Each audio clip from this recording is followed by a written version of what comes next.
everybody, and welcome back to another episode 6445 of Veach season. It's crazy to think that we're over 6,000 episodes into this, Kramer, and we just both look so young and so beautiful for our age. Happy 847th birthday. Right back at you, dude. You look great for your age. Veach texted both of us kind of at the last moment today and said, guys, man, I got Kareem coming in for a workout tomorrow. We'll talk about that a little bit, here later on in the episode. But hey, guys, I got Kareem Hunt coming in early tomorrow for a workout with the team. I gotta grind some tape tonight. You think you guys could step in and do the show for me tonight? And we said, Veach, we were born ready for this. Oh, yeah. Like any damn time you need us, take us off the bench. And that is every damn time he takes us off the bench because he's still yet to come down here and host his own podcast for once. Yeah, one day, someday, Brett Veach, we're calling you out. Someday you will come and host your own podcast and stop getting us interns, right? Like we started out as interns on this show 30 years ago when the show first started, and we're still interns. Like they forgot to give us school credit, and we just kept on coming back and doing it. Hey, the key card kept working, so I kept on showing up. Yeah, the key card kept on working, and the snacks were still in the company kitchen. And so, I kept on pocketing them and taking them home and eating Belvita crackers for dinner every single night because I don't have a salary. Hey, beggars can't be choosers now, Listen, I 100% agree. I would like it if we had dental. Yeah, that's a good point. My teeth are basically at this point are held in by now and laters that I just chew, bite down on them, and I just leave them there. And then the stickiness just holds everything in place. God, that'd be so bad. Oh, good Lord. That could just be the worst feeling in the world. I love my teeth health. Heck, I'm getting my teeth cleaned a handful next week. Cannot wait for it to happen. It's my favorite time of the year. People hate going to the dentist. I enjoy it. So this is a story that's going to tell you how old I am. It's when I was a kid. This is back when you were 6 or 7 years old and your parents could still just drop you off at the movie theater and they would just let you go to the movies by yourself on a summer day. And I was 6 and my brother was 9 and he still had baby teeth he still had a lot of baby teeth for some reason. I don't know what was going on with him. At the age of 9 or 6? I was 6. He was 9. Oh, and he had he had baby teeth still. I may have been younger. I don't know. I was pretty young. He was still a kid. He still had baby teeth. But I remember we were at the old Olathe Theater on Santa Fe, right? Because we lived in Olathe, and the old one. We're not talking AMC 30. We're talking way back in the day. Last I knew, it was a laser tag place or a church or something like that now. But it used to be over there at the corner of Santa Fe and Merlin, right over there. There was an old movie theater way back in the day, and I don't even know what movie we saw. But my brother bought Now and Laters at the concession stands, and I remember distinctly we were watching the movie. I was sitting next to me, and he was chewing on them, and a tooth came out. Oh no! And then we're watching, and we're going. He's like, "Hey, my tooth came out." I was like, "Oh, cool." And he was like, "Another tooth came out." Oh my! And another tooth. The dude lost 5 teeth in the course of one movie sitting, eating Now and Laters. 5 child teeth, 5 baby teeth. None of them were adult teeth, just all baby teeth. 5 baby teeth during the course of watching one movie and eating Now and Laters. That's impressive. At the old Dickinson Theater in Olathe. And I think back on that now that I'm a parent. I think, man, if my son was young enough to lose 5 baby teeth in one movie sitting, I probably would be with him at the movie theater, right? But this was the 80s, man. It was a different time. You just let your kids go rogue and just do whatever they wanted. That's wild. Oh man, yeah. A fun story for myself is I once bit into a Big Mac when I was maybe 7. I know I probably shouldn't have eaten a Big Mac at 7 years old, but oh well. They fantastic. Front tooth stuck into the bread. As soon as I bite in, I pull out, my tooth still sticking in the bread of the bun of the Big Mac. A baby tooth, though, right? My big front baby tooth. Yeah. Oh wow, look at that. Oh, yeah. Now I got these big old chomps now. Yeah, if it was an adult tooth, I'd say Oh, that would suck. That would be terrible. you're not supposed to lose those No, ones. heck, mine are wired up here, so you can't even. Yeah, there you go. Permanent retainers suck. Yeah, they do. But do you know what's worse than permanent retainers? Crooked teeth. That's I'm true. glad That's that a you good have point. like look at these. I got these fangs Yeah, here. but you have character. I just have plain. You have beauty. You have the smile of a Greek god. Eh, Look at those pearly white chompers. stop. It's No, it's the true. ring light shining off of them. No, listen. I got 43 years of coffee drinking, and that's right. Yeah, I started drinking coffee when I was an infant. I got 43 years of coffee drinking on these teeth right here. I use whitening strips on them every single day, and I still go to the swimming pool. And some random punk ass kid. This happened to me last year. Some random punk ass kid walks up to me at the swimming pool and tells me they literally just go, "Show me your teeth." This kid's like 6. Remember you told me this. I told you this story. Yes, Yeah. yes. Yeah, and I smiled and she goes, "Why don't you brush your teeth?" And I said, "I do brush my teeth." She said, "Doesn't look like it." And now there's a child floating at the bottom of that pool. No, there isn't. I did not murder a child over insulting my teeth. But I nearly paid a 9-year-old to go and push him over and like or like throw a rock at him or something. About to toss him in the water. Yeah, give him a noogie or whatever you want, or a swirly. But I didn't. I was the bigger person. Instead, I was letting they were borrowing my son's toys that we had at the pool, and I said, "I think we're all done with these toys," and I took them away and walked away. As a grown man should. That's smart. As a grown man should. I'd be like, "Listen, you need to learn some manners. You don't get to play with my kids' water guns if you're going to tell me my teeth look like they're unbrushed." Terrible. Anyway, but this is a Chiefs football podcast. Yeah, baby. Veach season. Veach season, without a doubt. Only a 7-minute intro today, Kramer. We're losing our touch, and we're getting more concise. This is like the Reader's Digest version of the Veach season opening. But now that we got that out of the way, now we got that boring shit out of the way. It's time for that time of the week again. You know what time that is? It's What's Hot with Krame Dog. So I'm an avid sports card collector when it comes to baseball, football, you name it. So this past weekend was Hobby Rip Night for Tops. So a buddy of mine and I went to the Blue Springs. I'm an M&S sports card shop there. And you got some free stuff. I got a free pack of football cards, which you know what? I'm just going to share right now because I'm annoyed by it. Because one thing only. I got I hate John Elway so much. Like, he's literally, I can't stand him. The fact that I got a John Elway card out of all this crap is annoying me. And I got like 4 out of here. The coolest one was clearly this Howie Long one, as Raider Nation. But man, I just got into my kids' day and age. Went to a little card shop, bought me some baseball cards, some football cards, ripped them open there, won some free stuff. It was kind of cool. It was a good night. It was a good weekend to have if you're a card collector.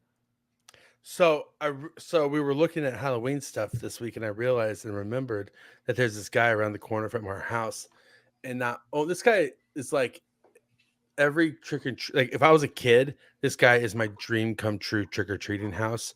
Not only does he give away full size candy bars, but also the dude is a lifetime card collector, and each kid that comes to his door, he has pre-wrapped packs, like stacks of like 40 cards. And he gives you a full-size candy bar and a stack of mint condition baseball cards. That's awesome. Like mixed brand, mixed year, just grab bag. That'll be me when whatever you get. And I totally forgot about it. And I found the ones that my son had gotten last year on the shelf, and I opened it up, and there was a Daryl Strawberry in there. There was an Oral Hershiser. There was a Ryan Howard. There was a Jeff Bagwell. Like, there was like there was decent guys. There's a lot of guys you never heard of.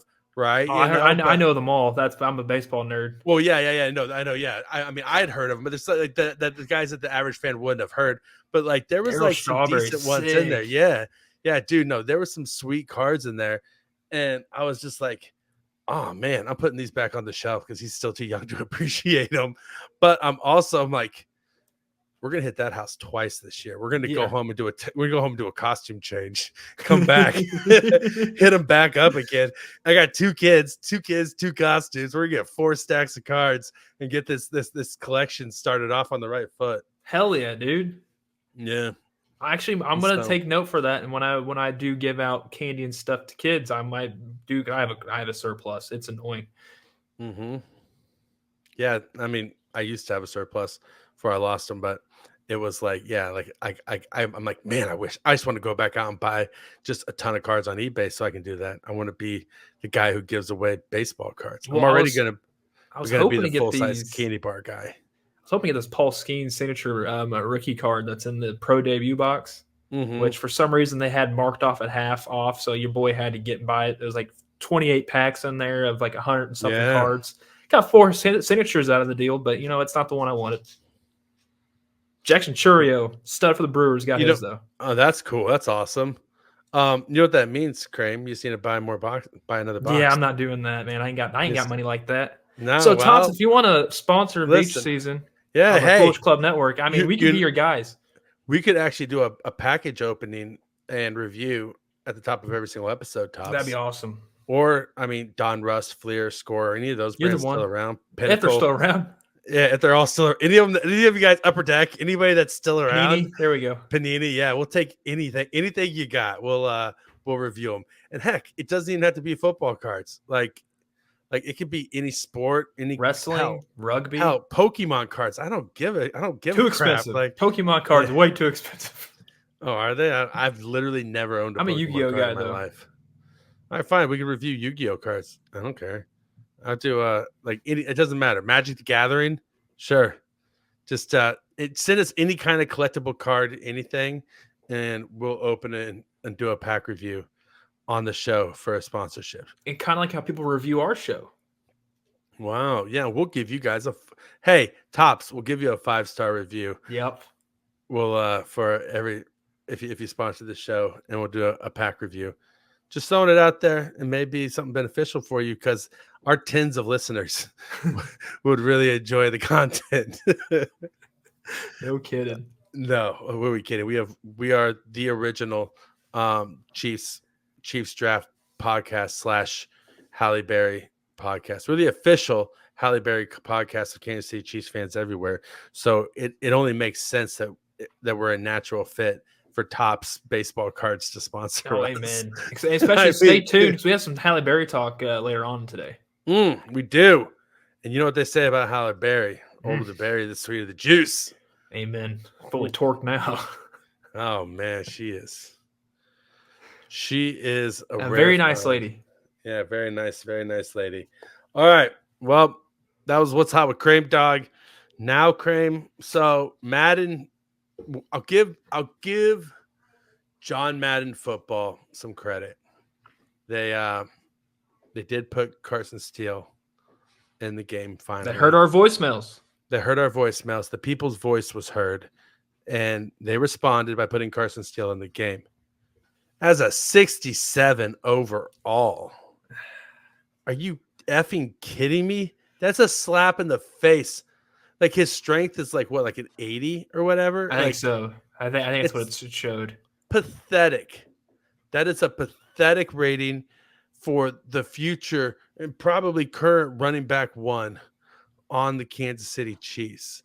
Like, come on, Madden. Like, what are we going to do now? Play Madden with a 67 overall starting running back? Like, that's just going to skew every single sim. Exactly. And that's what the annoying part is with this is because, like, I get it. At times they want to make the projected undrafted rookies as a 50 overall. So I'm actually shocked the fact that they actually have him at 67, but it's way too low for the guy. Not for the playing time he's getting, right? Like exactly. He's a kickoff returner. He's I know. He's on the field majority of the time. So you're going to have this 67 overall guy trying to run against like 85 to 90, rated defensive linemen, and he's just going to lose the matchup every single time. Like it's dumb. And so I think that we need to let him hear our outrage. Krame. I think, Rocky, if you want to do the pleasures this week. I think I do, actually. Because I just saying, I could go right after you as well. Like I could call him back and say, "Hey, that guy's. I agree with him." I think we probably should. You know what? Let's do it that way. So let me go ahead and dial it in here. 844-623. For anybody else who wants to call out there, we should probably put it on the screen here. 844-623-3361. We don't have a producer in the background. We don't have a producer in the background like we used to, but maybe sort of in post you can put it on the screen for us, please.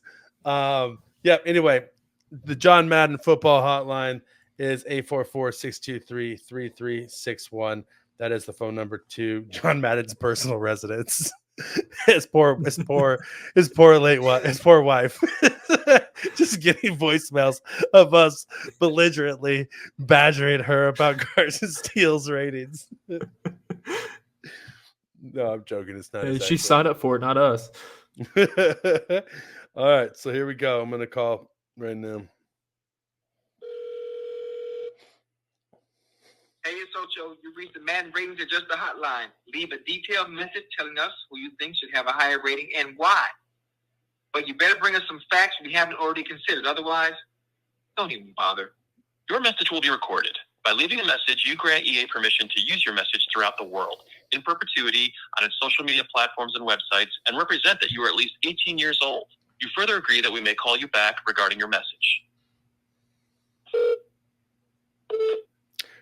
Do you guys got donkey dongs for brains or what? I mean, it's about time you finally put Carson Steele in the game. Thank God. But then when you do it, you make him a 67 overall with an 80 overall strength. Are you kidding me? The man is probably the angriest and hardest tackle in the NFL at running back right now. And I don't care that he fumbled one time because he came back in and picked up a crucial fourth down play. And then after that, Andy Reid, who notoriously doesn't trust rookie running backs, put him in pass protection, right? That's everything you need to know about how good of a player he is that Andy Reid trusts him as a rookie to protect Patrick effing Mahomes, the franchise, the biggest star in the NFL, is trusted by Andy Reid, by the smartest mind in the NFL. You think you guys are smarter than Andy Reid? Like, seriously, that's how high of an opinion you have of yourselves. Get it right. Get it right. John Madden is rolling over in his grave at the pathetic job you guys have done at setting the stats for Carson Steele. We will not stop calling you until he's at least an 80 overall. This is Rocky Magaña with Veach season. You will be hearing from us again. All right, I'm hitting call right now. They're hear from us in a second.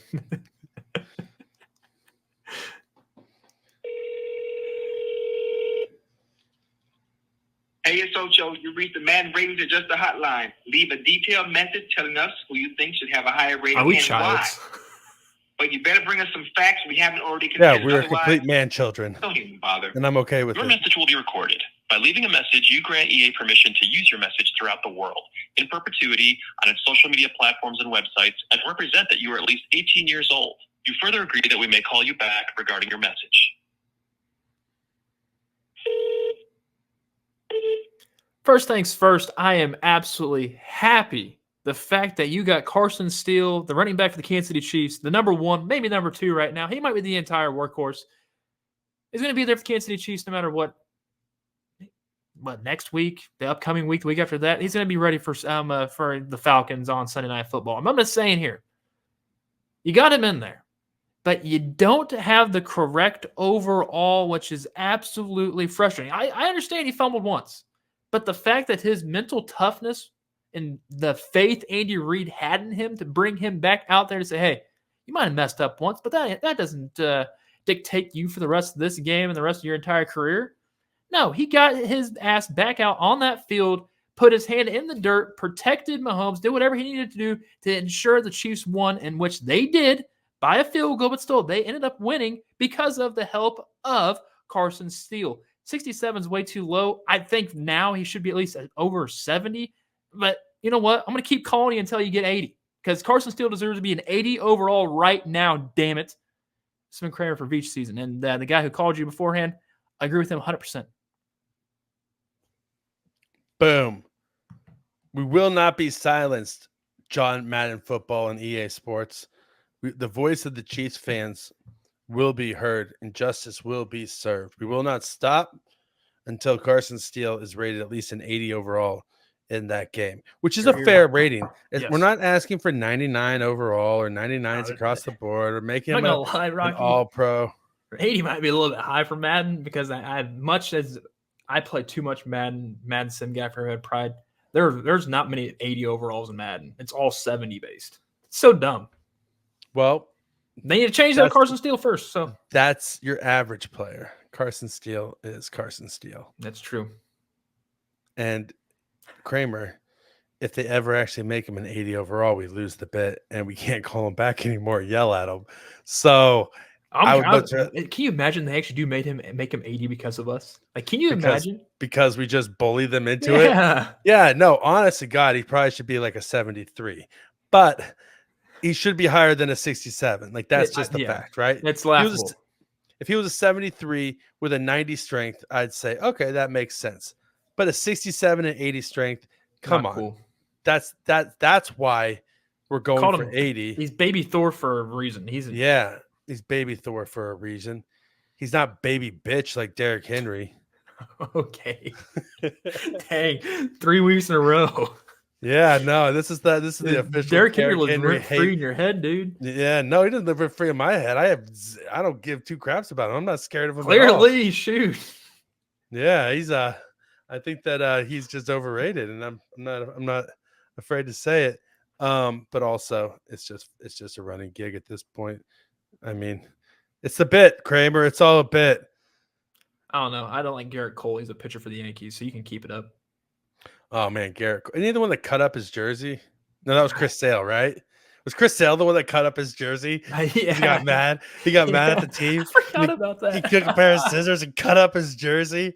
Like that is like Jamar Chase level of tantrum and pouting. Oh, I forgot about that. Oh man, that's good. Oh. That's a good memory. Oh man, that's good. Yeah, that was one. You know what else is good, Kramer? What's that? Is that we have new 5-star reviews. What? You said we have new, and you put an S on the reviews, as in a plural, as in my, as we say in my mother tongue of Espanol.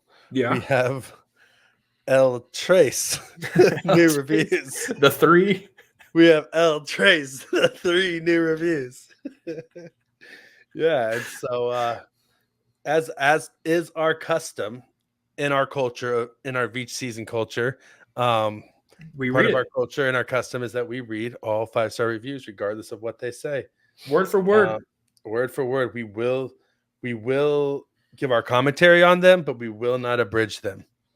So we have to go. All right, we'll start with the very first one from September 9th, the year of our Lord 2024, from Greg Rusenboom. What a hell of a name, right? Like, I feel like he should be is he a linebacker? Greg, are you a linebacker? Do you bring the Rusenboom? He's a part of Boom and Doom. Yeah, the Rusenboom stick every single time that you lay the wood. Like, I feel like Greg Rusenboom is a linebacker who played at Wisconsin, right? Like him and Leo Spinall like played side by side. Maybe in Ohio State, possibly. Yeah, maybe at Ohio State, maybe at like Indiana. So just some kind of like Big Ten territory. No, a jersey that has the color red on it. Oh yeah, maybe a Boilermaker. But just like a working class, just like blue collar type of player that just gets in there and gets dirty and just lays people out. And for this blue collar, gritty monster of a man who wrote this review, it begins, OMG, OMG, OMG. Spoken like a true Rusenboomer hit stick guy. I'm so relieved. I've been listening for so many seasons now, and I know when the big game is done, there can be a slow period. But it was crickets. Nothing during training camp either. And then I did some digging. Took a minute, but whatever happened with AP They were dumb to stop the feed. Now you're back better than ever. Seriously. So glad I found y'all again because I truly value your insight. I can watch and see some things, but your breakdowns and diving into the numbers and trends is so helpful writing out Casey's games. It's important to be critical, and I'm glad you bark at the team. I don't listen to Mitch and KC pod because can he really be critical as someone working for the team? We need a real talk, and you bring it. Hallelujah. Hell yeah, Man, hell yeah, dude. hell yeah. We tried to boom on that one. You did lay the boom. You did not waste your moment. Oh my God. That's an amazing breakdown. Thank you. And we do try to keep it real and bark at the team a little bit, not critically. Like there was a guy one time that said, I'm never listening to the post-game show again because Rocky's the most negative person in Kansas City sports entertainment. Yeah. And it's like, well, it was right after like we had lost to like the Packers and Kadarius Toney and MVS dropped like 16 passes, and I said they were garbage. And they were garbage. Like that's why they're not on the team anymore. That's why Kadarius Toney got cut, and MVS is now a backup or a situational player for the Bills. Like he's Buffalo, isn't he? Yeah, he's now a Bill, and so it's one of those things where I don't ever want to be overly critical. I love the team. I love the Chiefs.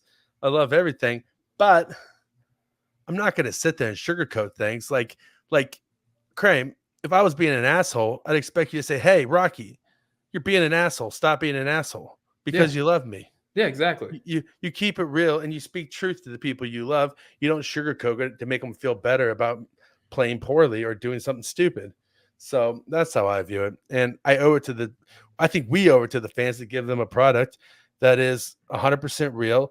And they call it the rapid reaction show also. For the post-game shows, they call it the rapid reaction show for a reason. Like they don't call it back over at 8P, Pete Sweeney and John Dixon had the editor show, and I think they still do.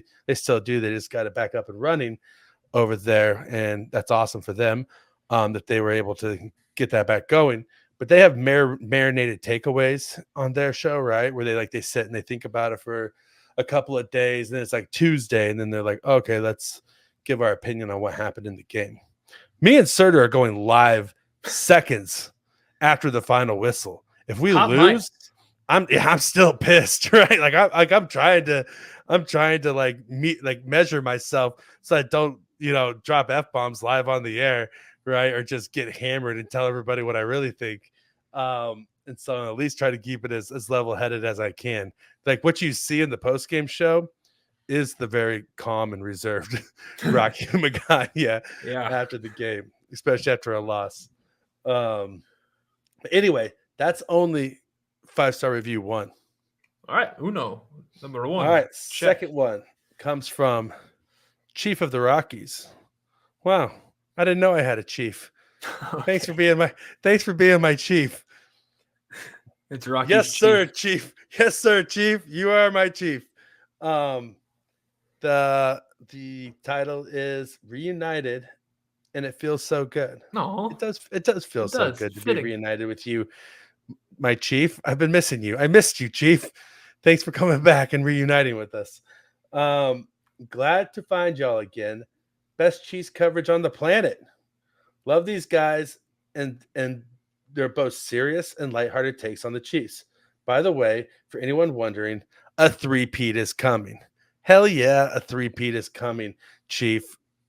I agree with you 100%. And also, thanks for calling us the best Chiefs coverage on the planet. Because last I heard, there was these hot upstarts over in Andorra and another podcast over in Lithuania, and they were doing some really innovative stuff with Chiefs football. And so I was worried that we wouldn't be the best Chiefs podcast on the planet and only the best Chiefs podcast in North America. But now that I know that we've got a leg up on those Andorran and Lithuanian bastards, I can sleep. I can sleep. Amen, brother. Right? Amen. Yeah. What is it? Like, it's horns down in Texas. I'm like L's down for Lithuania. L's down. L's down. Yeah. F the Lithuanian Chiefs podcast. Okay. I agree. What if there actually was one, and then it starts like a huge blood feud between us and There can only be Lithuanian? one. There can only be one. And then the third and last one is from R.PH. Do you think he's a doctor, or is it like what do you think the R.PH stands They for? are definitely stand for Randy. Randy sounds about right. So .ph is the web extension on websites for the Randy, Philippines. It's Randy. Randy. Yeah, so I was thinking maybe he's from the Philippines, but it could be just Ranif. Yeah. The R, if it's from the Philippines, and the name could literally stand for anything, because it could be Remigio, it could be Roberto, it could be Rosales, it could be, Raquel. It could be Rojo, it could literally be anything, because for those of you who don't know, I lived in the Philippines for 3 years, and one of the cool things about the Filipino culture is that everybody has a nickname, right? What was your But nickname? Bato Boy. Bato Boy. Bato Boy and Kuya Bato.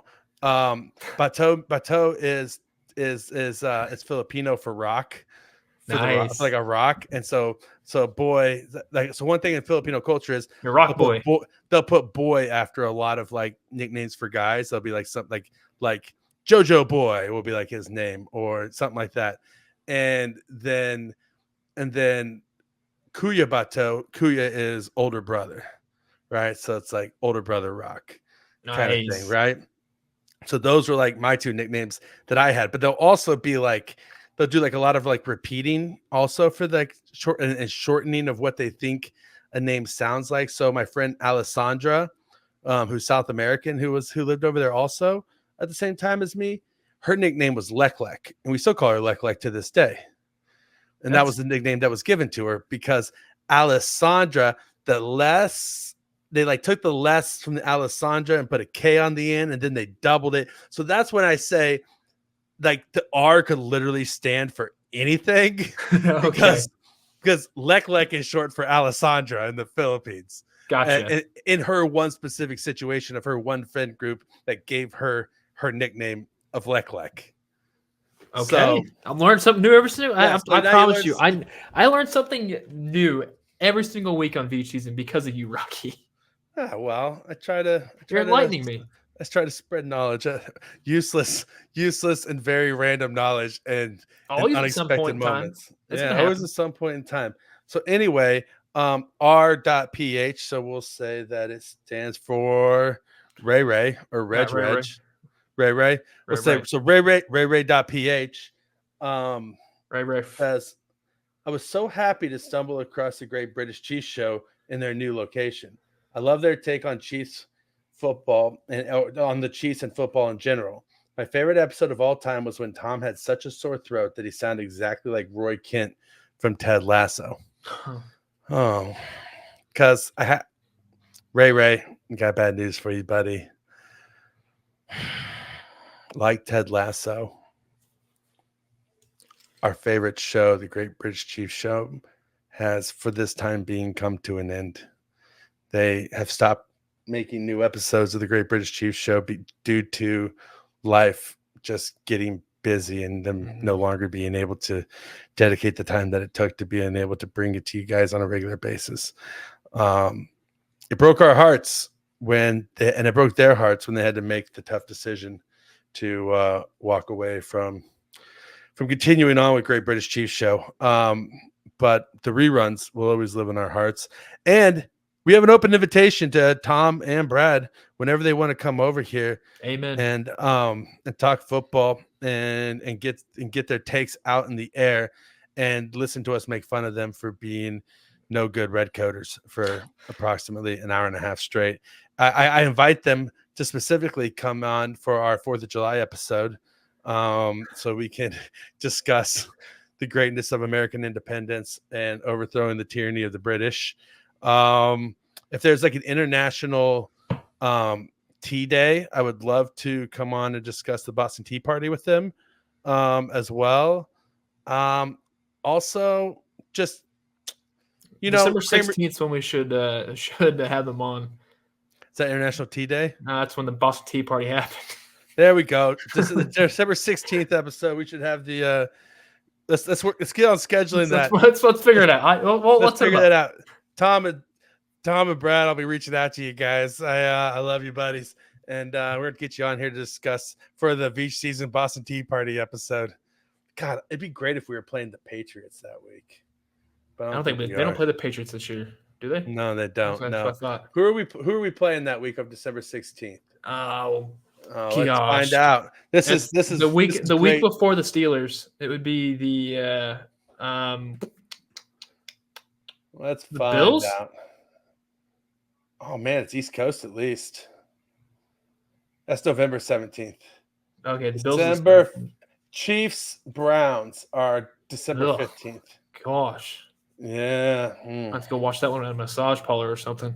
Yeah, that's the color of tea, brown. The Browns. Yeah. Bronny the elf too. So the question is, will Deshaun Watson still be their quarterback at that point? No. He's bring still back Flacco before they have him on the team. Oh man. Will Deshaun Watson have another allegation? Jameis. Come on, I miss Jameis. Get Jameis. Jameis needs to be starting there. God, Jameis is good for the NFL. I love Jameis so much.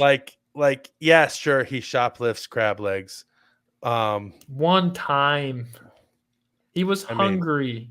He got caught one time, but nobody only shoplifts crab legs one time. It's like Kramer. That's like saying I only smoked weed one time. One time I smoked weed, and then I never smoked weed again. All right. No, yeah, right. Exactly. Fair enough. Yeah, so. I got no argument. It's like, all right. Anyway, that all being said, yeah. So let's get them on there to cover it to break down the Chiefs Browns game. After the game, we'll bring them on and we can talk Boston Tea Party and Chiefs Browns on 17th. December 17th. Yeah. That's gonna be a great day, you guys. Amen. All right. Moving on. We actually got to talk about. Well, here in a minute we'll get into the Chiefs game specifically, but right now, you know what time it is. It's time for Pop Kingdom. And what would Pop Kingdom be without starting off with a little bit of Taylor Swift news? What's going on now? Tell you what, guys, there's some hard-hitting Taylor Swift Chiefs news in the media this week. There's multiple headlines that I read that really wanted to stay on top of and give you guys the truth and my honest take on them. So I'm just going to kind of go through them rapid fire and just try to give you guys like the truth of the situation. Go for it.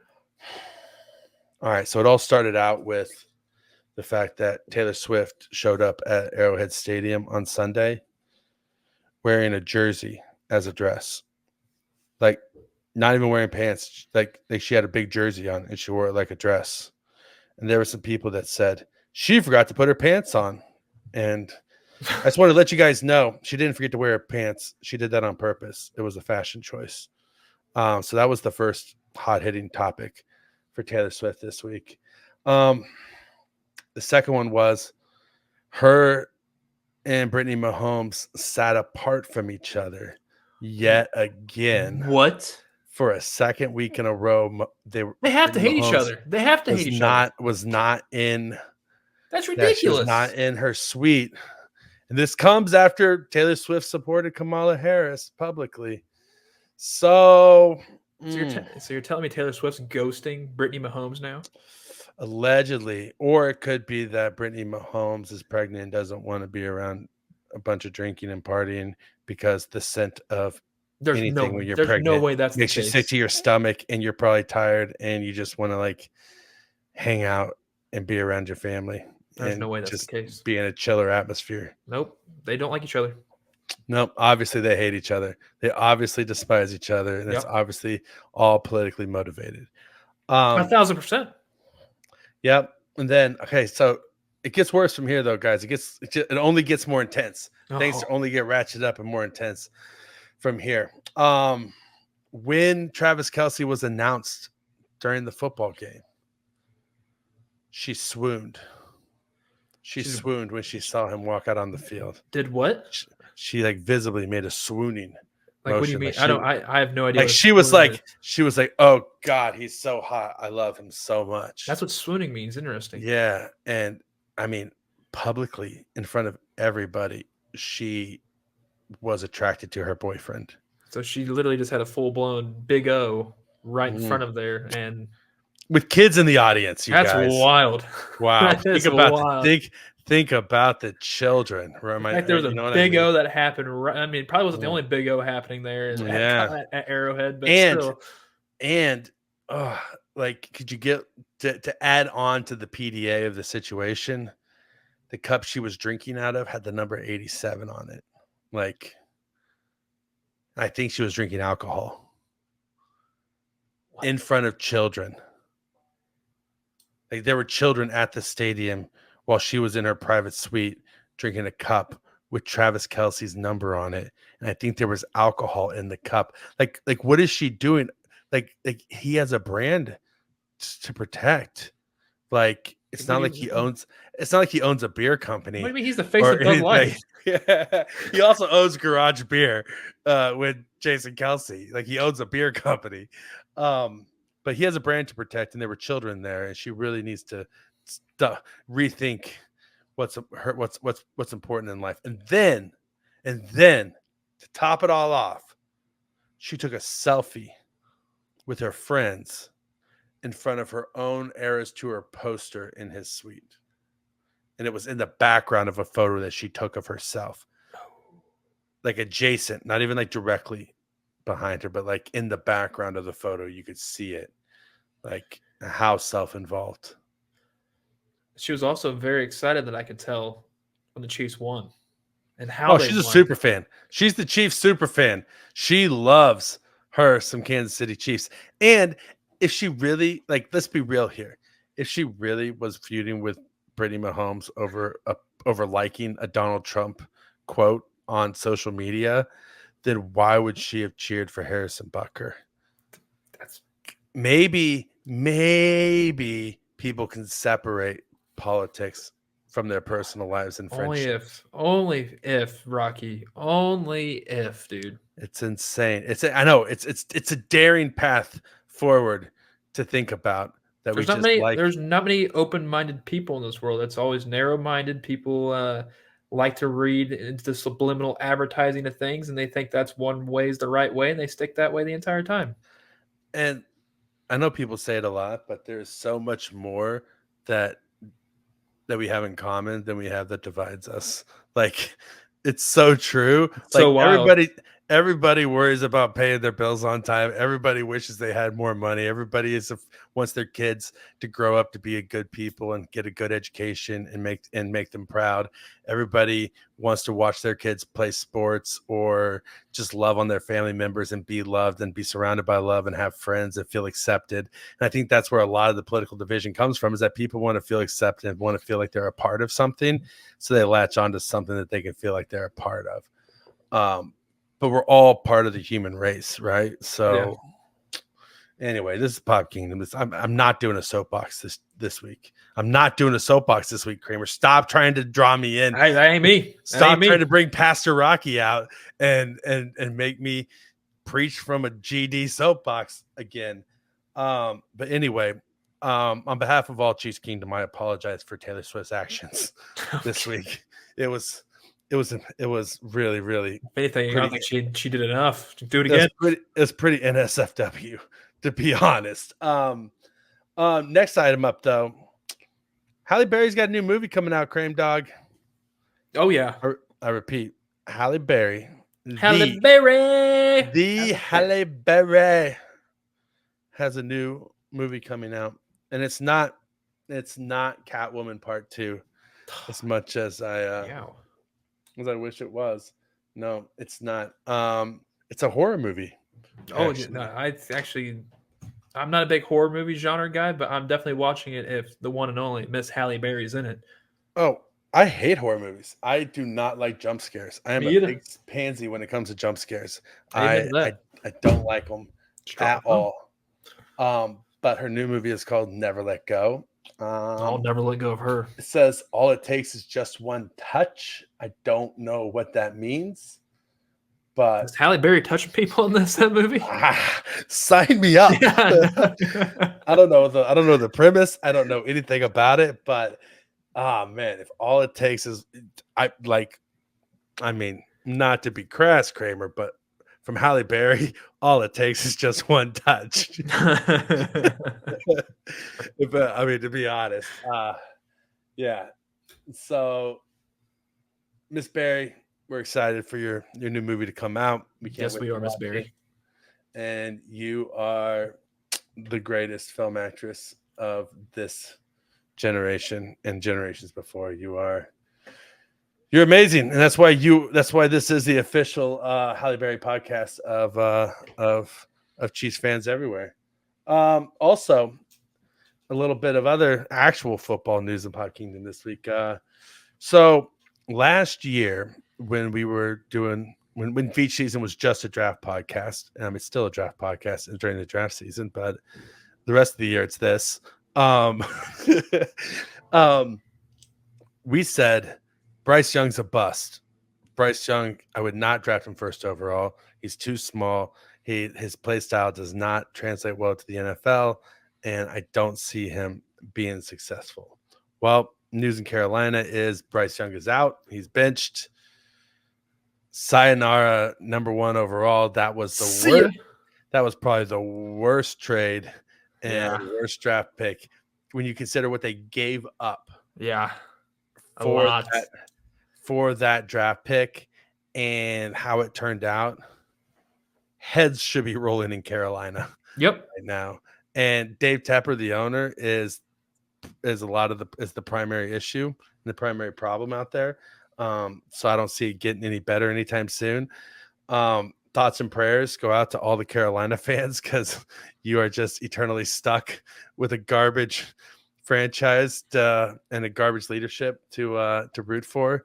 We invite you to get on the bandwagon over here at Veach season and become a Chiefs fan like Kramer's going to once we three-peat this year. They got to three-peat. They have to three-peat. If they don't three-peat, no Kramer on the Chiefs.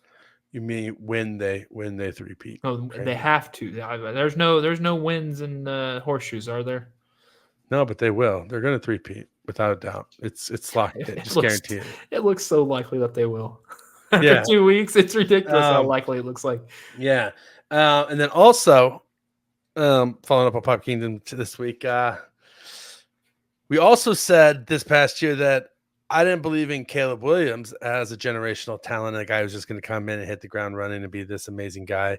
And we gave him a pretty high bust factor when a lot of other people were praising him. And 2 weeks in, the returns are not good. It's like he's one thing. He's 1-1. His defense is 1-1. Don't matter. He's 1-1. Kramer, you're gonna tell me he looked good. He looked good week 1. No, because my fantasy team did not fare well with it when I started him. So exactly. He still won a game, so you can't take that away from him. Okay. What I was going to say, he had like 97 passing yards and no touchdowns, he still won that game. What I was going to say was that I think that every single rookie quarterback deserves 3 seasons to prove themselves before they get pulled. And I think it was even too early to pull Bryce Young, even though he's been terrible. I think that you have to let a guy develop and take his licks. And so the fact that Caleb Williams is struggling right now doesn't mean he's not going to end up being a good player, but he's not hitting the ground as this like Mahomes-esque generational talent that everybody foresaw him to be. And Mahomes didn't even hit the ground running as his Mahomes-esque generational talent. He sat for a year, which I still think is a great idea. Yep. If you're not going to sit a guy for a year, then you have to be prepared for him to be like Peyton Manning and set the NFL record for interceptions in his rookie year. Like you can't like that should be the expectation going into it. And you have to expect to go 0-17 and be okay with that. And Tom Brady, I think, said it perfectly. I think he was like on Stephen A. Smith podcast, saying something to where he It's like, Michigan helped prepare him because it was that pro level offense and him being drafted. He was still learning under the Patriots way and all that stuff. He said it just made me as a better football player as he continued to progress through his entire career to his starting role. He said these guys, the rookies right now, they just get thrown out there. Mm-hmm. See what happens. Sink or swim. That's what happened to Justin Fields in Chicago. I mean, that's what happened to Bryce Young in Carolina. And like, if you don't have a plan in place to bring these guys along, and they don't feel secure to make mistakes, and they're going to start pressing and they're going to develop bad habits. But Chicago's doing the exact same thing they did with Justin Fields. They literally they think that they have the right offensive, get a defensive coordinator, the DC head coach guy, get him out, get it out. Like, you need to get an offensive guy minded in there to be your head coach. But he comes in with his sets, plays, rules, his idea of a vision. But it's not the play style what Justin Fields is. It's not the play style what Caleb Williams is. Caleb Williams would line up underneath center. I don't think I've watched him line up underneath center at all at USC. So, like, what's going on here? I don't know. I'm glad the Chiefs never had to deal with any of this. Well, and I said that last year too. Even with Justin Fields, I said, like, if you're going to draft a quarterback and develop him, and you're drafting a rookie quarterback, then you can't have a defensive-minded coach as your head coach. You have to have an offensive coach, I think, if you're drafting a rookie quarterback and developing. The only way, and listen, this isn't to say that defensive coaches can't be head coaches. Like, I mean, Bill Belichick was a defensive coach. What I'm saying is those defensive-minded coaches need to start out with a veteran quarterback, right? Like, you need to go out and get a Kirk Cousins. You need to go out and get a Drew Bledsoe. You need to go out and get Aaron Rodgers, like the Jets did, even though that hasn't necessarily I mean, we'll see how it works out, but when it fails, we'll say it didn't work out. But I mean, it's the right mindset. I wouldn't go with a guy as old as Aaron Rodgers, but you got to do something like that. You can't trust the development of a rookie quarterback to a defensive minded coach, right? You got to have a guy that sees the game like a quarterback sees the game and understands the game like a quarterback understands the game. Anyway, let's talk some Chiefs football. What do you say, Krame? They're victorious, 2-0. All right, no one's beating this team. Nobody's. Yeah, what's your takeaways? I had a whole entire post-game show for my takeaways already this week. So give me your takeaways on this Chiefs game. What's your rapid reaction? One, this team looks like it's not going to lose. No matter how they win it, whether if it's a referee's helping him, whether if it is a game-winning field goal kick, whether if it is Mahomes driving the football down the field, whether if it is the defense stepping up, no matter if they're going to get the job done. However it's going to get done, it will get done. It's the Kansas City Chiefs team. I'm very concerned from the injury of Pacheco when that did happen. It looked bad. And then when finding out that it was a fractured fibula, I fractured my tibia before in basketball. That sucked. I can only imagine what kind of pain he's going through right now. So I wish nothing but a speedy recovery. I thought Pat looked bad majority of the game. I don't think Patrick looked good at all, but they still got the win. That's all that matters on this day. Defense played huge. They played massive. They were getting great pressure to Joe Burrow and making him make dumb mistakes like we know what he can actually do. But other than that, Chiefs won, and they won that gritty game, and this is it happened. It happened, yeah. And the injury to Pacheco did look nasty when it happened. I don't think any of us realized at the time the severity of it, and it definitely the fact that he limped off the field too, and you could tell him every single step he took was just painful, and even every single one more painful than the next. Well, and that's how we should have known in the moment how bad it was that every single time Pacheco gets tackled, he jumps up and runs, right? Mm-hmm. To show the defense that you didn't hurt me. He tried to run off the field. Yeah, he did, and he couldn't. And so that should have showed us right there that oh shit, this is actually serious. This isn't good, right? And so yeah, it sucks. But at the same time, I don't think it's a loss that the Chiefs can't weather. I think they have a little bit of a plan in place. Carson Steele is looking to get a little bit larger of a workload. Carson Steele may be the fan. If you drafted Isiah Pacheco, I hope you handcuffed him with Carson Steele.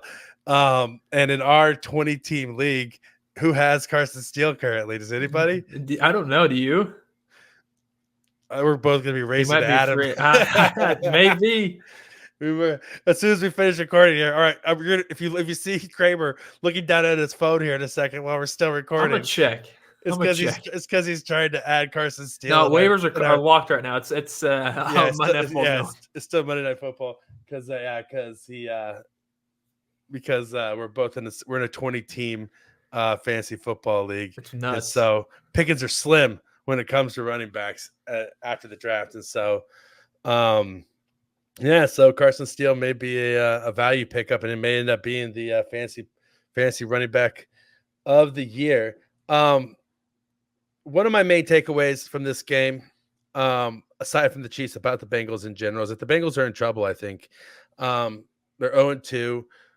Joe Burrow can't do it all, and I'm going to say this. This is my new Derrick Henry take of the week: is that Jamar Chase is a punk ass bitch and not worth the money that he's demanding.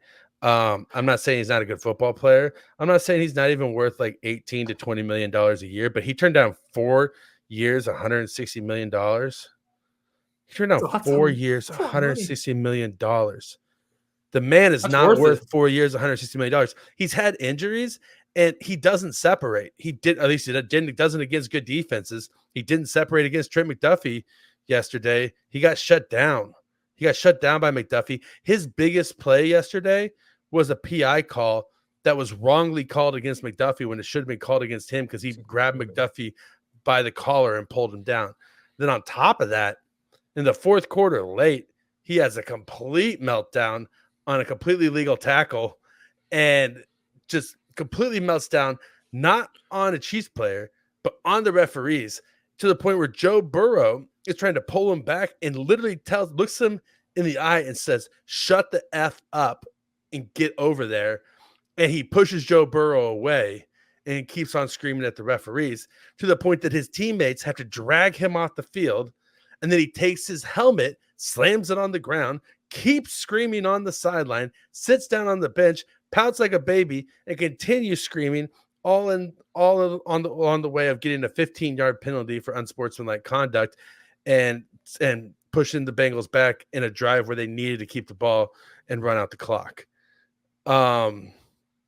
Like, that's not $40 million football. Nope.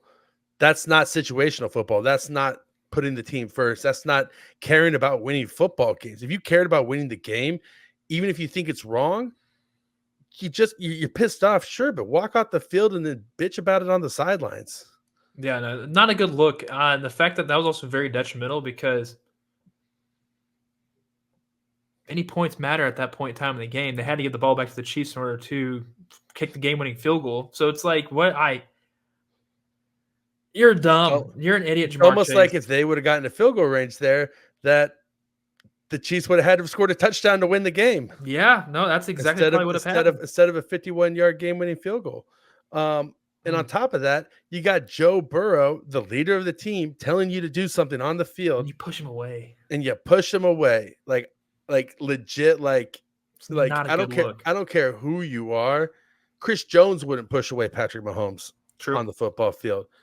Travis Kelce wouldn't push away Patrick Mahomes on the football field. He pushed away Andy Reid. He pushed into Andy Reid. There's a difference. Okay, you're right. Okay. And then he apologized for it after the game. Sure. That's a good point. I have yet to hear an apology from Jamar Chase after that little shove. He won't. He doesn't. He's a punk ass. He's a punk ass. He thinks he's the greatest player in the world. But you know what happened? Like, here's the thing that people forget is that, Jamar Chase was the best wide receiver on his team at LSU and in the nation. And then he sat out a season for COVID, which is fine. I'm not going to say anything about him sitting out a season for COVID. But that season that he sat out, do you know who became the LSU star wide receiver that 1 year that he sat out? Was Justin Jefferson. It was Justin Jefferson. Yeah. I'm great right now. Who is the greatest wide receiver in the NFL? The guy who doesn't matter what quarterback you give him, continues to produce. You don't think Justin Jefferson's the best wide receiver in the NFL? What's that look for? I think that we know what the best wide receiver is in the NFL. Devontae Adams? Yes. No. And he proved it this week against the damn Ravens. I don't want to hear it. He's You feed him the ball and they will We'll win say- the game. we'll That's exactly say- what happened. Okay, fine. Justin Jefferson and Devontae Adams, whichever one you want to go with, 1A and 1B. 1A is clearly are- Devontae Adams. Agree to disagree. Okay, that's Agree to disagree. But nonetheless, here's the point: is Jamar Chase can't hold a candle to either one of those guys. a very good point. Yeah, no, I His agree. release packages are like Jamar Chase is a big, strong guy who doesn't get like. Honest to God, He's not big this He's point- a little stocky. yeah, he's strong. He's strong. Honest to God, at this point, like he is right now the very, very, very, very best version of Keon Coleman. And I don't mean that as a knock because Keon Coleman's That's a hell of a knock. What do you mean? What has Keon Coleman done in the NFL? nothing, but Keon Coleman's upside. If Keon Coleman hits all of his upside, I think like He more of like a develops. Zay Jones, maybe. He's more of a Zay Jones. oh man, that's a knock. Zay Jones is garbage. He had a decent season in Jacksonville last year, right? No, last year or Jamar 2 Chase. years ago. Jamar Chase is better than Zay Jones. All right, so we're not giving. We're going too far the other way right now. Like, I think we on- should keep on going Jamar further. Chase. It's Jamar Um, Chase. Yeah, and so I think that here's the deal. Here's what we broke down the numbers. Jamar Chase It's a last Marcus year. Kemp. Yeah, there we go. He's He's Marcus a Marcus Kemp. He's a Marcus Kemp. He's a Darius Fountain. Yeah, Jamar Chase is Darius Fountain. I feel bad for Darius Fountain now being. Yeah, that's a bad Jamar. comparison. Last year, Jamar Chase faced off against playoff teams in 10 games, right? He played 10 games against playoff teams. And in those 10 games, he had 996. Oh, sorry, he had 586 yards receiving and 3 touchdowns. If you expound that out over a 17-game season, that's equivalent to a 996 yard season and 5 touchdowns. Now that's not a bad season. That's a Rashee Rice rookie year level season right there. That's not a bad season. And Jamar Chase is not a bad football player, No, but he's not $40 million a year. He should have Turned that down. should have accepted it. He's not. I'm turning down $40 million a year because I'm worth more. So Good as a player. Like he so is, sad, dude. He just coughed up the bag, and he is a good but not great. he'll still get paid. wide receiver. Like he'll he will end get up, paid. He'll because probably have a every wide hell of a receiver rest of in the the NFL gets season. paid. I hope he does. He's on my fantasy team. I have But Joe Kramer- Burrow and him on my team. So In it's the like, last 5 years, we also looked this up, and you're going to know the answer to this. yeah. In the last 5 years, what team has won a Super Bowl while having a top 5 wide receiver on their roster? A top 5 salary. I mean, I do know the answer, which it's laughable. It's like it is. It's And like it was like, exactly 5 years ago. It's like literally Sammy Watkins got paid that much to win a Super Bowl here in Kansas City is nuts. Like, that was 2019. Yeah, in 2019, according to Over the Cap, Sammy Watkins was the highest paid wide receiver in the NFL Which, who knew? that year. Yeah, that year. I mean, we knew probably in 2019 when we were and watching it back then. It's the only time in the last 5 years that a team has had a wide receiver who's earning top 5 salary that's won a Super Bowl, it's the whole reason why the Chiefs moved on from Tyreek Hill in the first place, is that at some point you're getting diminishing returns. Yeah. Right? Like even if the guy like Jamar Chase had 1,200 yards and 7 touchdowns last year, like that was his stat line. Okay, Jamar Chase is 1,200 yards and 7 touchdowns. Rashee Rice on a rookie contract is 900 yards and was like 5 touchdowns, maybe even 7. No, he had 9 touchdowns, I think. Right? I have to look it up. But even if so, like 900 yards and same equivalent of touchdowns, you're gonna pay like $38 million more for that extra 300 yards. Like, Which is wild to think. That's what we're talking about. We're paying here by with these yards guys. right now, and like Jamar And- Chase ain't worth it. It's not worth it. And like that, with Tyreek Hill, even if a guy has 1,600 yards receiving, you're paying $38 million more for 700 yards. Yeah. Like you got to look at the production. Like if you want to look at it from an analytics standpoint, like a money ball standpoint, that makes no sense. It makes 0 sense from a money ball standpoint to pay these wide receivers these contracts, You- which is why the Chiefs haven't done it. These wide receivers are getting paid contracts of like, what have you done for me in the past, rather than what have you done for me lately. That's just how these contracts are when it comes to the NFL, and it's massive in the wide receiver market. It's huge. And then you end up with guys like MVS making $17 million a year, or Hunter Renfrow making $16 million a year. And it's like, Wait, what team's Renfrow on? nobody. That's what he was making last year. That's what he was supposed to make this year. I mean, for the Raiders. Oh, okay, He was supposed to make $16 I thought somebody million paid him. this Like, year. when did that happen? No. Hopefully the Chiefs will be paying him, but not that much money. Hopefully the Chiefs will be bringing him in. But dude, I think you and I are the only people that want Hunter Renfrow to be a Kansas City Chief. I have yet to hear anybody else talk about whether or not Hunter Renfrow should be a Chief. I'll tell you what, Arrowhead Pride contributor, Maurice Nichols. Maurice All right, we got Elston. three. Maurice Nichols, yeah. Maurice Elston wants Hunter Renfrow to be a Chief. So There's an open spot with Hollywood down. That's what I'm saying. With Hollywood out, Hollywood injured, there's an open spot. Granted, Renfro's not an X receiver by any means, but you know what? He could play big. Well, he doesn't have to be, because you got Juju and you just you put Bryce on the outside, and then you You're right. You're right. Then Fair point. you put Renfrow on the slot. Like, it's fine. Like, just go with it. All right, I'm cool with it. Don't overthink it. Just go with it. I overthink way too many things, dude. And then so Brown is out for a few months. But at the time, like, here's the thing with the Brown injury. Like, Brown had that sternovascular injury, and at the time, like, I did some research online, some WebMDing, and basically everything I read was like, listen, the non-surgical route is the best way to go because it's like 4 weeks healing time, but there's no guarantee that the non-surgical route is going to be successful. And even if you wait the 4 weeks, it might heal wrong and you have to have surgery anyway. That sounds like what happened. Yeah, but but it's worth waiting the month to wait and see, because the recovery time otherwise is like, it's like 12 weeks, right? And it's like, okay, well, let's wait the month, see what happens. So that's why I think they checked it. They were like, nope, he can't do it. Let's turn around, hurry up, and get him in surgery so that he's ready by the playoffs. And it wasn't that the Chiefs mishandled this in any situation. Is that's the nature of this injury, is that the medical advice from doctors is it's better to wait and see if it heals on its own. But if it doesn't, you have to have surgery.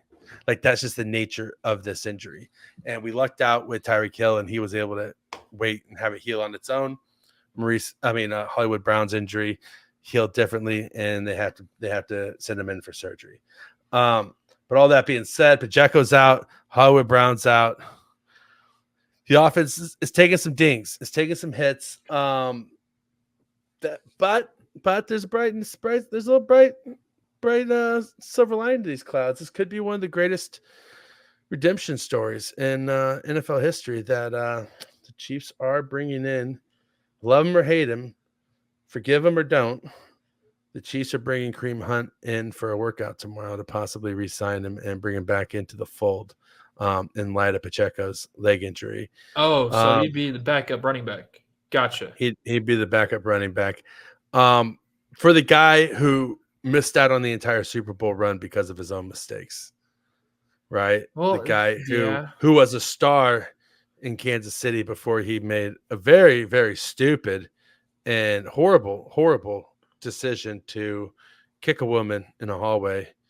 Stupid. After an altercation. I mean, terrible. Violence against women is not acceptable in any shape or form. But at the same time, if he has, I don't believe that somebody should be ostracized for the rest of their life because of a mistake. I think that everybody needs everybody needs a shot at redemption and a path back, given they're willing to put in the work and do what it takes. And there's plenty of Chiefs players already that are like this. Yeah, and so it not could like be Kareem Hunt or anything, but have some adversity. For Kareem Hunt, not for Chiefs fans, not for anybody else. I'm not making a Disney story about the guy who abuses women and then turns around and comes back and wins a Super Bowl with the team that got him. Like, that's not Like there's not gonna be no Kurt Russell miracle movie being made about this story. Yeah, Kevin Carson ain't starring in this one. Yeah, but it could be a nice little story for Kareem Hunt to come back around full circle and get another shot to help the team that he let down and lied to help them win a Super Bowl. What are your thoughts on what are your thoughts on bringing back Kareem Hunt? Are you for it or are you against it? At work today, talking to people about it, we're bouncing around running backs because we're thinking about before we heard anything of how long the Pacheco injury was going to be. Kareem Hunt was the first guy I said. Like, I think it only makes sense if you're going to bring back a guy who was a former Chief that I wouldn't say he remembers the playbook by any means, but a guy who at least knows how this front office works and how the structure of the coaches work as well. Like, I thought of three guys: McKinnon, Hunt, and Melvin Gordon. I actually thought about Melvin Gordon for a brief second, knowing that those three guys are there. I know Melvin Gordon, I can't hold on to the ball anymore. Jerick McKinnon's like 80 years old. Kareem Hunt's 29 years old, and he probably still has a little bit left in the tank. And I'm thinking to myself, he can pass catch. He can take the ball out of the backfield. Like, this is literally Andy Reid's guy. There's a reason why they drafted him, 6 years ago now? Was it 6, 7 maybe? I just know that this dude was so harped on because the very first time he touched a football, he fumbled it, and people were roasting him constantly. Then they got behind his back, and he was a stud. An absolute stud. He still has it. He played a lot like Priest Holmes played. Like, he always reminded me so much of Priest Holmes when he had the football in his hands, and it was always just such a shame that his time in Kansas City came to an end the way it did. Well, he was stupid. It was a mistake. Oh, it was 100% a situation of his own making. Make no doubt about that. There is no pity party over here for Kareem Hunt and his dumbass decisions that he made. But at the same time, it sucks from a football fan standpoint that a guy that you enjoyed to watch so much, like, let down the organization and the fan base in the way he did through his actions.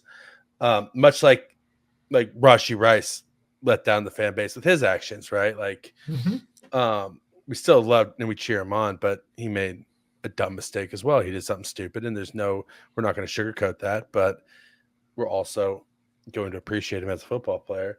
And there is a difference also between what Rashee Rice did and what Kareem Hunt did, right? There's also Wanya Morris caught a touchdown. Yeah. He had that incident with the weed. Yeah. Well, I could give two shits about an incident with the weed. You could be Larry Tunsil with a gas mask on, and but he was in the wrong state doing it, and you can't be doing that. Yeah, he was stupid. He was dumb about it. No, that's true. He was dumb about it. Bravo, my man, Wanya Morris. Well, anytime you want to come on the show, get to that. Yeah. There is something in one of the greatest things in sports is the big man touchdown dance. Like there's nothing greater than watching an offensive lineman who never gets any love, never a chance to do any kind of touchdown celebration, get his one shot in his career to catch a touchdown pass and then do his touchdown dance. And you just see those hips. Once those hips get moving, it's like, oh man, it's like a hula hoop with like no hula hoop, right? Like, it was like he was belly dancing out there in the end zone, and it was a beautiful sight. It almost brought tears to my eyes, to be honest, Krame, just seeing him out there. Big Wanya supporter. I mean, nothing but the best for that guy. Love you, Wanya. I mean, that was a beautiful tackle eligible catch. On my article over at AP for 5 things we learned, my fifth thing, even though there's so much to break down from this game, stuff we haven't even gotten to yet. There's just a game that's so much to talk about. The fifth thing that I chose was the big guy dance is undefeated, because it still is. It's the greatest thing to watch. It's the most enjoyable thing to watch in football, is watching an offensive lineman catch a touchdown pass and then do a touchdown dance. There's just something about it. But there was some warts in this game. Like you mentioned, Patrick Mahomes did not see the field well. Yeah, it was not good. That first interception, he got baited. I felt like he tried to whip the guy off, and the guy waited and then jumped the route and intercepted him. Mahomes didn't see it. It was he tried to look him off, and it didn't work. He got played. He had another interception that was called back because of an illegal contact penalty against Travis Kelce. And But 2 then plays later. and then he had another interception against Cam Taylor-Britt. One-handed. Yeah. That wasn't impressive. The fact he got that off one-handed. Yeah. After he got here's the deal. Cam The Chiefs should have Taylor-Britt. lost that game. Yeah. They should have. They should have lost the game. Cam Taylor-Britt ran his mouth all last week about Xavier Worthy. And so you can say he backed up his talk specifically against Xavier Worthy because Xavier Worthy didn't do a lot. He shut him down and he got a sweet one-handed interception against him. That also being said, it's hard to say that he backed up his talk because he also got scorched by Rashee Rice On that 40? on that 40-yard touchdown pass. And people say, well, he was supposed to have help over the top. Well, maybe he was, but he still got torched. It was supposed to be a double team, and it was a 0 team. Nobody was so it was Rashee Rice scorched him, and so it's like, okay, well, I listened back to Mitch Holtis's call of it. He's like, yeah, Mahomes goes deep. He's wide open. Also because you're so used to Rashee Rice getting ran down from behind, and the fact that he just ran all the way to the end zone, you're like, that's the first time I think that's happened in Rashee Rice's career that they didn't catch him from behind because he's not a speedster. Nope. And so we'll call that a net 0, right? Like it's a wash. Like he didn't get beat. He didn't get because he made a great play. He also got burnt. We'll call it some good things and bad things. A guy who had a rough day though was rookie left tackle Kingsley Suamataia. Had a rough outing. Ended up getting benched late in the game for Wanya Morris.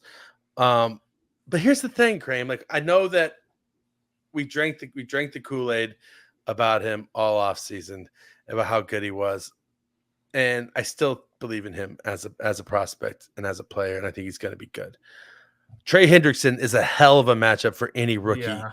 It could be Penei Sewell, and that's a hell of a matchup for a rookie to have to go against, right? And if you remember back to when he was drafted, we were doing our draft coverage, we had a second round grade on him, and we said he might not be ready until 2025. Yeah. Right. And everything that we said he struggles with, which is his hand placement, getting out over his skis and jabbing and not latching onto guys. Right. Like he just like he's kind of like pushes guys and goes like this with them and tries to block them, but he doesn't latch onto anybody. He doesn't have that grip strength. You saw that against Trey Hendrickson, and Trey Hendrickson just manhandled him. Yeah, ate him alive, right? And so, listen, he's gonna take his lumps. He's a rookie. Yeah, it's the same thing with it's gonna happen. The same thing with Xavier Worthy. I'm not concerned that he got shut down. Wide receiver by default is a streaky position, right? Like you're gonna have 100 yards 1 week, you're gonna have 40 yards the next week, you're gonna have 100 yards for 2 weeks, and you have 20 yards for two weeks. Like that's the nature of the wide receiver position, especially when you're a deep threat like Xavier Worthy. It's going to be feast or famine, right? And so I'm not too concerned about that, but I wouldn't be concerned about Kingsley either. Yeah, just you got it's kind of like the same thing with the quarterback. Like you got to be willing. You just got to accept the fact that he's going to get beat a lot. And at least you know Wanya is he's a swing tackle, so he can go in there like off the bench, off the cuff, and be like, all right, let's get this thing going. And honestly, Kingsley played, 3 quarters of it. He might have been tired. He might have been tired of battling against Trey, and Trey has been going there for 4 quarters.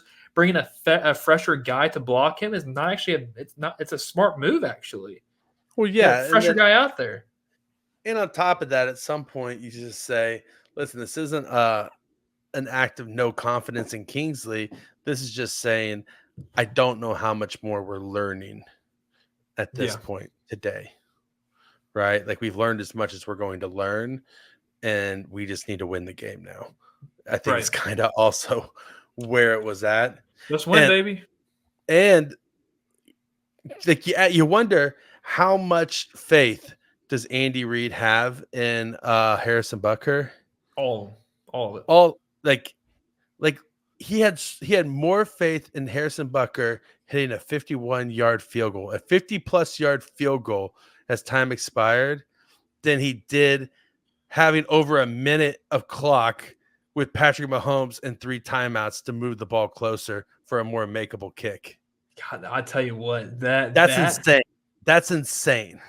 Like, because I was a little bit kind of curious to see how close they were trying to get it to, like how close they're trying to get Harrison there. So I knew at some point, like a kick was going to happen. I had for some premonition that ball was going to fall on out. Like I really thought, because Carson Steele kept on handing the ball off to him, thinking that's already happened once. That dude. Fortunately, he did fumble that game because I knew for a fact then there he wasn't going to fumble for the rest of the game ever. Like that's it. Like you feel that egg slip from beneath you, you're never going to never feel that again for a long time. And like luckily that's what happened. 100% that's what happened. But at the same time, like if they're on the road, maybe they don't do that. But the fact that Harrison Butker was kicking in his own backyard, and I think he would still get it done even on the road when it's like this. I think he will. I think he would. He's got ice in his vein. But I think Andy may have opted to try to get a little bit closer just to be sure. I don't know if he has the supreme faith on the road to go for it over 50 yards instead of trying to get it closer with 3 timeouts and over a minute to go. But I could be wrong. What the hell do I know? Andy Reid. Bengals didn't have any timeouts at all. They thought they were going to win the game. That's why they kind of burnt him a little bit towards the on that drive. And I'm like, you guys are idiots. Yeah. They were idiots. They were real dumb. And now you have no timeouts. Good for you guys. Say what you want about Harrison Butker. The guy's got balls of steel when it comes down to kicking a game-winning field goal. Like there's a reason. You want to talk about being okay with paying a guy to be the highest paid in his position in the NFL.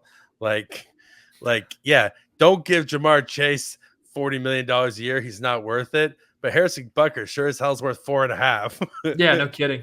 You know what I mean? So, yeah, it was a crazy game. The Chiefs still struggle to cover linebackers, and they're going against a pretty good one in Kyle Pitts this week. I'm not too concerned about Kyle Pitts as we look forward to their next matchup against the Atlanta Falcons. I'm not too concerned about Kyle Pitts. He's not more of a traditional tight end like they've been struggling with. He also he's more of like kind of like that hybrid downfield threadish type of tight end. I think that Andy Reid has a pretty good handle on what to do with him. But covering tight ends moving forward is still a concern for these Chiefs. I still think they need to go big nickel and put a safety on the tight end. Nick Bolton had a little bit better of a game. He played better than he did his first week. He had a little bit of a he had a pass deflect, a good one. Yeah, he did. But I still don't feel confident with him in pass coverage. Watching Nick Bolton in pass coverage is kind of like watching Justin Houston in pass coverage. Ooh. Like back when they were was it Bob Sutton who had Justin Houston dropping back into zone on a regular occasion. That's when the Chiefs would give it 40 points per game. Yeah, that was a rough look. And Nick Bolton's not that bad, but he's somewhere in between Drew Tranquill and Justin Houston dropping back into zone coverage. At one point, the Chiefs had Tamba Hali and Justin Houston both dropping back into zone coverage. That's terrifying, dude. That's not where those guys should be at all. They're going the opposite direction as they should go. Like, that's the wrong way. Oh, man, that was a time to be alive, Krame. Yep. That was a time to be alive. The Chiefs' biggest threat this week is going to be Bijan Robinson on the ground, though. I think he's the best. He's the best running back. Don't count out Algier either. No, 100%. I don't. BYU connection, bro. I don't count out. I got Algier in our fantasy league. I don't count out Algier. I need Algier to get more touches. But I think Bijan's the best running back they've seen so far this year, though. He's the biggest test that they're going to see. He's better than anybody that the Ravens or the Bengals have at running back. And so we'll see. The run defense has been awesome. Like against running backs. Like you can't count about like Lamar Jackson's just a different the biggest test. Different animal. But running back, this will be the biggest test, stopping the run. Other than that, I mean, this is the game that the Chiefs have to come out and just win. Like they just need to win it. Like it doesn't need to come down to the wire. They just need to come out and beat them handedly. I don't see a scenario where the Chiefs lose. So Kirk Cousins looked bad week one. Kirk Cousins is playing right now. I haven't seen what he looked like right now, but I doubt as much. But yeah, you just hate it when Kirk Cousins comes out and has that one game where he throws for 400 yards a season, and you're like, where the oh heck no, did that'll he be like come week from? 5, week 5, week Yeah. 6. Then we'll see a shirtless video of him dancing or something. Yeah, Then they'll you go like on a that? run. You Yeah. like that? Yeah, then they'll go on a run, and then they'll end up they'll be almost a playoff team, and they'll get rid of Kirk Cousins to go with Michael Penix Jr. next year. So that's just how it's going to cookies going to crumble. That's exactly that is every season that Kirk Cousins has been in the NFL. That is Kirk Cousins' career to a T. I think the Chiefs also while Bijan is the best running back they face, Kirk Cousins is the least mobile quarterback that they faced. They're not going to have if they get into and Joe Burrow wasn't that mobile either, so that tells you something. Yeah, there. I know it does. But he was able to slip a couple of pass rushes on Sunday. But Kirk Cousins isn't slipping anything. If George Karlaftis gets and Mike Dana get in the backfield, and Chris Jones get in the backfield, he's going down. Expect 4 sacks in this game, I would say at least. Hey, Kirk Cousins, rent's due. Rent's due. So the big thing is, can Kingsley hold up at left tackle this week? What do they do at running back? Is Carson Steele going to get the start? Is it going to be more Samaje Perine in the passing game? And how much will they get Kareem Hunt involved if they end up signing him? And then can the Chiefs figure out how to stop passes underneath and over the middle? This week is kind of a weird test because Drake London's an outside wide receiver. Kyle Pitts isn't a traditional tight end. They don't have a ton over the middle, but and when was like the first time that they've actually connected and actually had both of them, Drake London and Kyle Pitts, actually having a game of lifetimes? Yeah, it's never happened. And so it's like one or the other, because they never had a quarterback there. Like what they had Desmond Ridder last year, along with Taylor Heineke, along with random insert quarterback name here for the last 2 years. Marcus Mariota was there at one point. So it's like, well, they also had the ultimate Nepo baby as their head coach. And so are you talking about Mr. Pittsburgh Steeler now, Mr. Arthur Smith, FedEx boy? I'm talking about FedEx boy, FedEx Jr. Yeah, the son of FedEx, of the founder and CEO of FedEx, the billionaire's son. Little Artie Smith. Little Artie Smith out there just decided he wanted to be a football coach. Dude had a great elite mustache. That's probably the only thing he had that's elite. Yeah, he had an elite mustache and not a lot else. It sucks that Vrabel didn't get a head coaching job because I thought that Vrabel was a hell of a head coach. And I would like to see him on the Chiefs staff, to be honest. I don't know in what capacity. That's what assistant defensive coordinator and assistant head coach. So I think he'd just be the specialist to Andy Reid. I don't think he's going to have some sort of it would be like what Michael Vick was when he came in for that time. Well, I'm thinking more like what Brad Childress was when he came in for a time. Remember, like the Chiefs added Brad Childress to the coaching staff, and he was passing game coordinator and assistant head coach. Yeah, they'll find a job for him. It was something like that.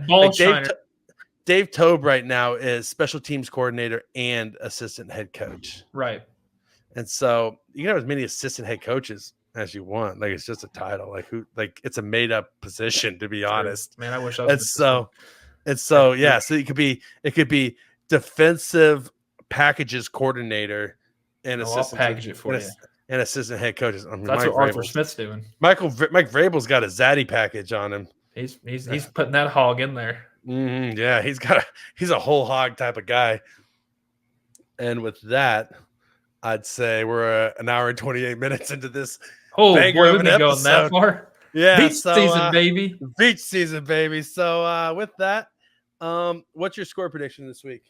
We'll get a score prediction out of you. And then Sunday Night Football, I expect something low. I'm going to say 20-13 Kansas City. I could see that. I'm going to go 98-3 Kansas. I'm joking. Oh, no, I'm going 28-10. 28-10 Kansas City. All right. They win by 3 scores. And with that, guys, This brings us to another end of another episode of Veach season. And just like to say, I'm Rocky Magaña. He's Kramer Sansone. Follow us on Twitter. 5-star reviews. Whatever your 5-star review is, we'll read it live on the air. Of course. We love you guys. As always, be good to each other. Love each other. Remember, like I said, got more in common with each other than we have that separates us. Find somebody and just give them a hug just because you love them today. And I hope that, and thank you for the privilege of your time. I hope we earned it. And we'll talk to you guys next week. Peace.